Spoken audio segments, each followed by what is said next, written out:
Yo, what's up, y'all, man? It's Hands, Lil Hands, Jaden, whatever you want to call me, man. And look, I know I abandoned this channel, but look at me today. We back, man. And I had a great idea, man. For one, I've been reviving my main channel, getting that back popping, bro. And I wanted to get back on this channel. And on this channel, I talk about like motivational stuff, introspective stuff, because I'm a thinker. I think a lot. I try to learn as much as I can, man. And I had I'm currently like reading the 48 Laws of Power. That's an important book. I feel like everyone's read this book. It's my turn. I'm learning a lot. I think I'm on the 6th law right now. I'm on the 6th law. I started about a week and a half ago or whatever. And I was reading the book and I was like, I think it would be a cool idea if every week I just make a video of what I learned in each chapter and how I can apply that in my life, how you can apply that in your life, and just what I learned, the notes I took down, because I got my notes right here. Like I got this whole notebook. I take notes. You know what I'm saying? So basically in this video, this is the first law, and I'm gonna get straight into it. This is the first law and the first video for the first law, and basically we're just gonna talk about my thoughts on it, the law, what Robert Greene meant by it, and you know what I'm saying, how you can apply it into your life. So if you like videos like this, feel free to hit the like button, hit the subscribe button. It helps me out, helps build this channel, man. So we're gonna get straight into it, man. So for one, the 48 Laws of Power is a very good book so far. I'm on the 45th page, so I'm still reading it at 45 out of like 400.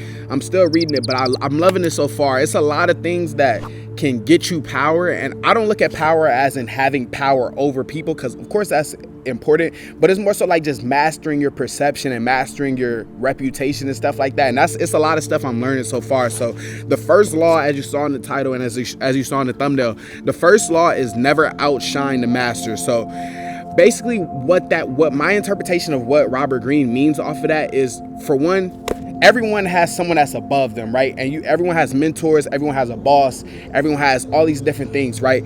And basically, I think it's interesting he started off with this one, but this is low-key something I do unintentionally. Like before I started reading this, I was doing unintentionally. Anytime there's a person who is quote unquote figuratively above me, I try to always show respect. I think that's just how I was raised, like to always show respect, always give respect to people, you know what I'm saying, that are above you, like your elders, people in higher positions than you. It was interesting to see that Robert Greene thinks you can use it as a strategic tactic to get to your master's level. So basically what Robert Greene is saying, that if you outshine the master, if you're trying to outshine the master, like look smarter or look better than the master, you'll kind of, in a way, you'll threaten their sense of security and their sense of power, and you'll threaten their sense of power. And because they're already above you, they can kind of mess up your rise to power, right? So basically what Robert Greene's trying to say is basically that in order to get to their level of power, be yourself and shine the only way you know how. So like the best ways to shine is by being yourself. Like your good qualities are going to shine and they're going to see through,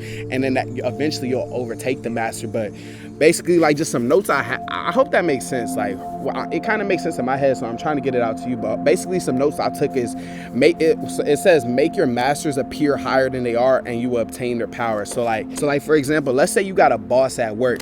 Your boss at work, you may eventually want their position, right? But you're new, right?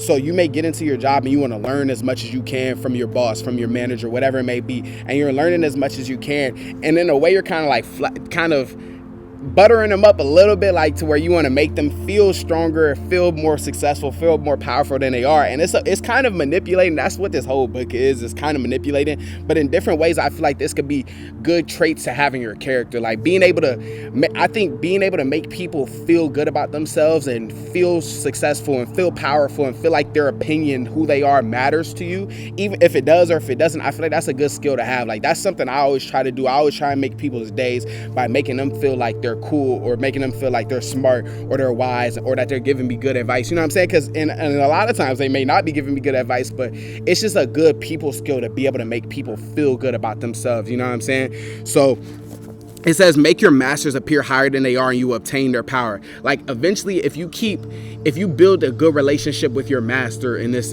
sense, or whatever, your boss, your manager, your mentor, parent, whatever it may be, someone who's just above you, if you make them feel good about themselves and appear higher than they are, eventually you'll obtain their power, because for one, you would have learned from them and learned how to be in their position. And also I feel like that'll make them want to help you out more. You know what I mean? That subconscious, people want to help out people who make them feel big, you know, pause. Like people want to help out people who make them feel successful, make them feel important, you know? And that's just kind of, in a way, it's manipulation, but that's just how you get someone to like you, is by making them feel big and making them feel important.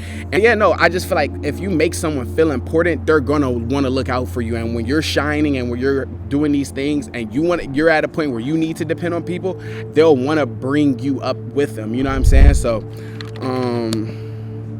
some other notes I took on that is all masters want to appear more brilliant than other people.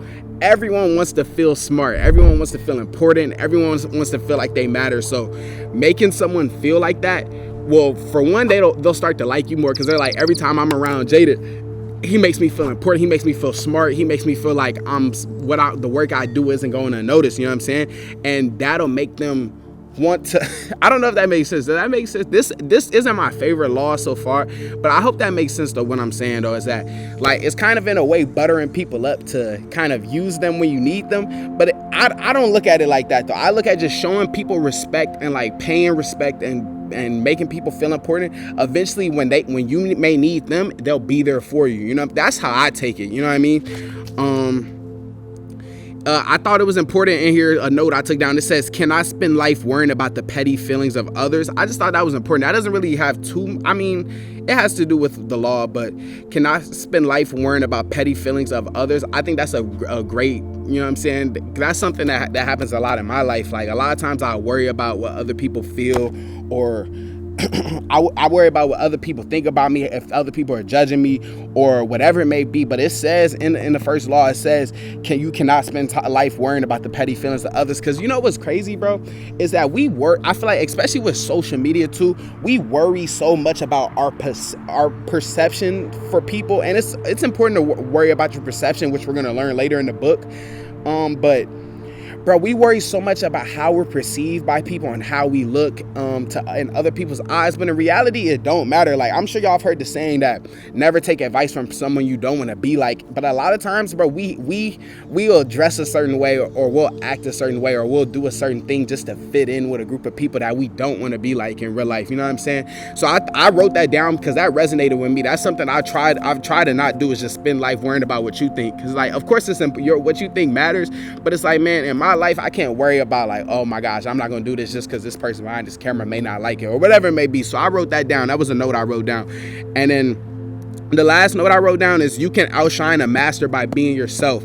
I thought that was important because in regards to never outshining the master, of course, a lot of people may try and look like they're smarter than someone, or they may look like they work hard. They try their hardest to make it look like they're smarter than someone, or make it look like they work harder, or that they're more intelligent, more brilliant, more special. But in reality, bro, people who try too hard to make themselves look better than you, in reality, they're not better than you, bro. Because people who are actually genuinely better than you, it speaks for itself. You're gonna shine no matter what. Just like how this sun is shining on my face and it's burning me up, you're gonna shine no matter what. So that's why I thought that was the most important thing I took from the chapter. The chapter is, you can outshine a master just by being yourself. So imagine you can be better than a person who's figuratively above you just by being yourself, and it's going to happen over time. And building a good relationship with your master is like, I feel like that's something that's going to help you out, bro. So that's pretty much the law number 1. These videos aren't going to be too long at all. It's just basically me breaking down my notes from the chapter, and some of the stuff I may be wrong on, y'all let me know. It's all my interpretation, so y'all just let me know what y'all think. I hope you guys like these